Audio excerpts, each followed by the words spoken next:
Come on in, goblins. There's no hard-boiled eggs in here. Hey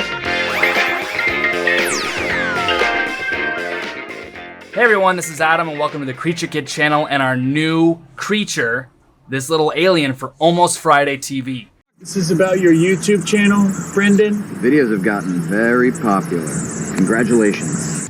This is a dream project for me and for the shop because I am a huge Almost Friday TV, Almost Friday podcast fan. It's one of the only podcasts I listen to. I love this. I love their channel. I love the content they make. I think they're hilarious.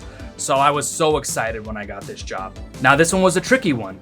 We were approached with only 10 days essentially to build this puppet. I think we should do silicone because it's quicker. Yep. They kept saying we've done a couple puppet things before, but he's like the mouths that were not expressive and they were just kind of dead looking. And I was like, but they said, they pulled up a photo of the video of the Dave playing with the shrunken head mech. Oh, really? And they go something like this, where it's a hand puppet mouth and it's servo eyes. Oh, yeah. We had to get really creative on this one to figure out how do we put together something crazy fast and crazy cheap and be really proud of it. I really wanted to go all out for this puppet because I'm such a fan of the show and I kind of wanted to really knock their socks off. In the first day, we kind of talk about what the creature is. So with this creature, it was kind of brought up to be like E.T. or like Mac and Me. Now, obviously those are naked little aliens. We couldn't approach it to be naked, just because time, sculpture, mold-wise, making a rubber body, rubber hands, right? Way too much. Too much for 10 days. So we said head, we can do a head. Maybe we do just go, well, let's foam fabricate a body, let's get Sammy involved, make a goofy costume, and then it's just a Detective John head floating around, and sculpted hands, or we just do space gloves where they're all chrome looking. My brain, it's costuming, kind of more in the My Favorite Martian, Hanna-Barbera style, right? Kind of like a 90s alien. And then they really wanted it to say a lot of lines and have a lot of articulation in the mouth. Boy, gonna be a long day. Good thing he only says 11 pages. Didn't do anything. Boom, that's a hand puppet. It's no question. That is the most articulation you're gonna get out of a mouth. Design-wise, you start with costuming and you got a hand for a head. So we're working with this area.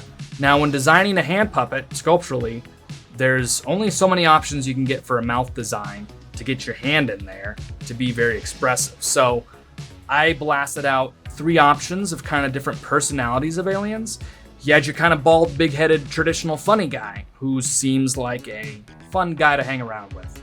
And then you have your mopey, kind of Mac and Me, big cheeks, kind of Droopy the dog character who's probably like a Debbie Downer. And then you had your kind of like frantic, stressed out, kind of worried character with a snout. I thought something with a trunk would be funny. We haven't done a puppet with a trunk. Fortunately, they picked my favorite one, which is the kind of worried trunk guy.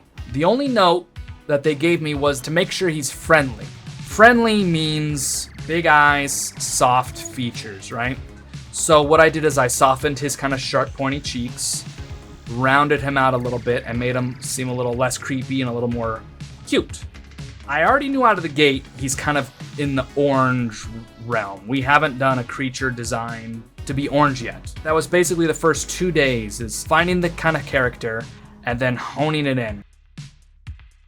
Right after that, we had to jump immediately into designing our molds, designing our cores, and handing those over to mechanics to start figuring out, as well as 3D printing this stuff so we can start generating our silicone skins. We have to create a 4-way stretch fabric sock to prevent any tears or anything like that. So we pattern, and a sock is created to fit around this character's head. So once we have our 3D prints fully finished, we jump right into casting our silicone. Oh, he's getting all slippery. All right, here, you hold it on. With this character, it's a very thin silicone skin. We want to keep it as thin as possible because of the weight of this thing on your hand.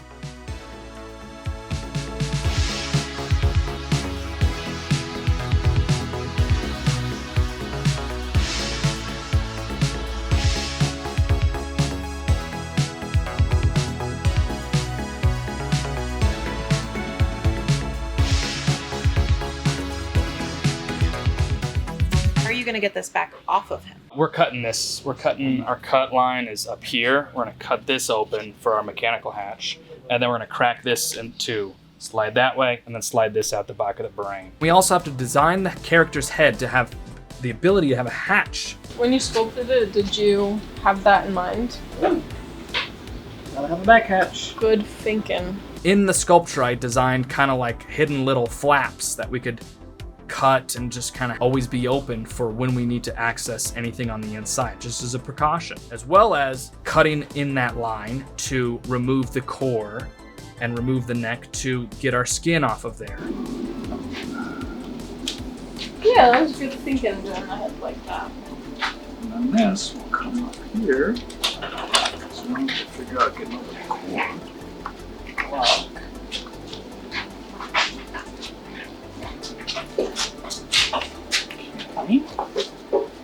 There's our puppet.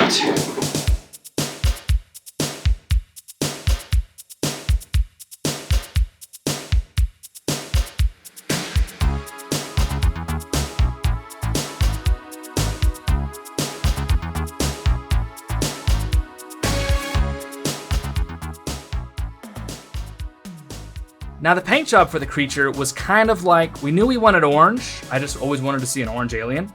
But what we did is kind of like orange, but kind of shrimpy, kind of like a newer Star Trek design approach to the paint with like the patterning and different like kind of purples and reds and pinks. See what it looks like with that first. And I kind of just let Mariah Keirns, our painter, just kind of have fun and play with patterns and do what she thought would look really cool with it. I was really pumped with how the paint job looked. I really liked the kind of character and friendliness feel that paint kind of came up with. How fast can his eyes go left, right? Now our eyes, we got really fortunate. We're working on a project right now where we are doing a couple puppet heads with eyes that are 1 3/4. I just go, there's our eyes. He'll have green eyes.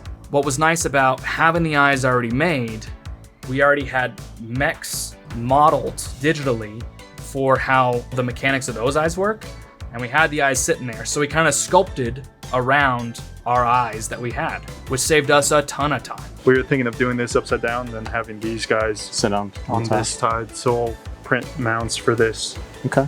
But yeah, and then we'll just run it. So and our eye servos are sitting underneath in line? Yep. Okay. Once the mechanics get done and they install the eye mechanism inside of our 3D printed shell of a core that holds our skin, we put our leather strap on and we get it comfy. So like, okay, our mechanical skull, feels good in my hand. For movements, we brought up eyes are easy. We could do eyes. Right? I really wanted that trunk to wiggle around. So I was really pushing to have a cable operated wiggly trunk. We had done Dale the Magnificent before for Meat Canyon, and he has the little wiggly eye worm. What? Ew, what the Ooh. So what we did is we just basically copied those mechanics and installed them inside of his trunk. So his little trunk kind of wiggles like a little worm.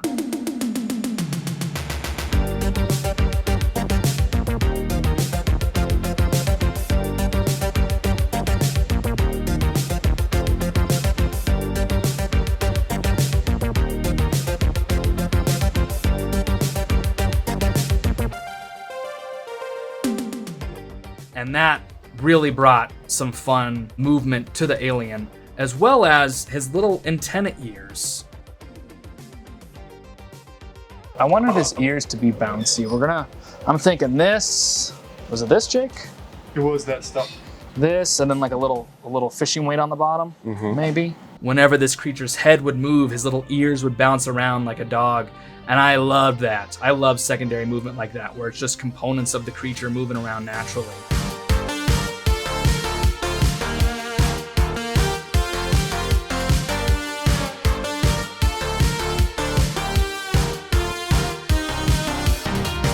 Once we get our skin fully painted and our mechanical skull fully assembled and the straps feel comfortable, we had hired Why Not Productions down south to build our costume and 3D print our torso. and they bring that up. We get our arms in there and install our head and put our Velcro straps in so the head sits comfortably and my hands in there. Who gave you a mic? Who are you giving him a mic?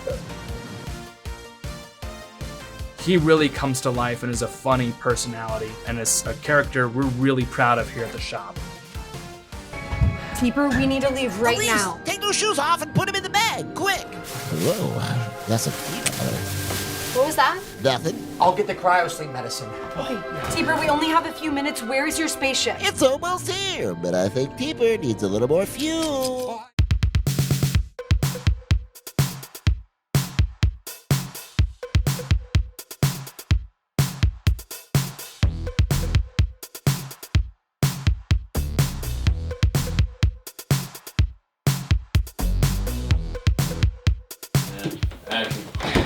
What was really fun is I was brought out to LA to perform this creature for Almost Friday TV on this episode, which was a dream. Oh my god. Isn't it cool? That is insane. So we'll slime him up and make him goopy. We can get some goo in his little nose too. Yeah. Could I touch him? Yeah. Dude, feel that. That's crazy. Oh my god. Right. That's so sick. So I go out there and I have my puppeteer to perform the right arm because this is being operated like a traditional Muppet. My right hand is operating the mouth, my left hand is operating his left glove, another performer is operating his right hand, and then our mechanic is operating the eyes and snout across the room. That's Uncle Jeff. You remember, you met him. No. Yeah. You probably don't remember that now.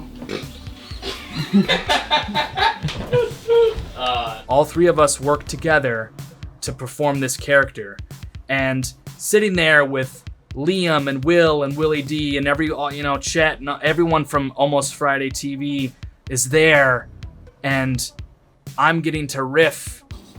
I can take you to your ship. No! It has to be Chet. It has to be Chet. No! As lines are being read to me, I'm kind of playing with them and performing this character. And also, I'm watching the monitor down below to make sure this alien's looking at the proper eye lines or holding things and throwing things. Donnie's right here, right? Yeah. So, yeah. It really was a dream project, and it was so much fun. What a lot of people don't know is puppeteering and performing is really physically demanding. A few of us in the shop who go out and puppeteer are constantly training and lifting weights and holding kettlebells up and doing crunches because most of the time puppeteers are kind of like tucked away in corners or are in very uncomfortable positions that we have to hold for hours and hours on end. I will say, it was funny, I was complaining. I'm sore all over from doing nothing yesterday. And he was sitting probably at a 45-degree angle with his core locked for 8 hours straight. So it's an animatronic puppet that 3 guys work. So Adam was under there. He had like the left hand and the head. And then another guy doing the other hand. Yeah, and one guy had a remote control and he was doing the eyeballs. It's crazy. Is it heavy? What are we gonna do? A lot of the times, if you don't work out and you prepare for a show, your arms, after a while, will just give out. You physically can't hold a puppet up anymore. Oh, it's gonna be brutal. We were on the floor, crunched up, holding this puppet, which in the end was pretty darn heavy too. John, you wanna grab him by the leg and pull him? Also, we could do a version of this that's like installing, or we could do a version that's just like a lock off. How's that feel? Like, you're pretty well hidden. It's very difficult, but I was really happy with the outcome. So thank you guys so much for watching. Please leave any questions or comments down below. Please go watch the newest episode on Almost Friday TV to see our creature brought to life.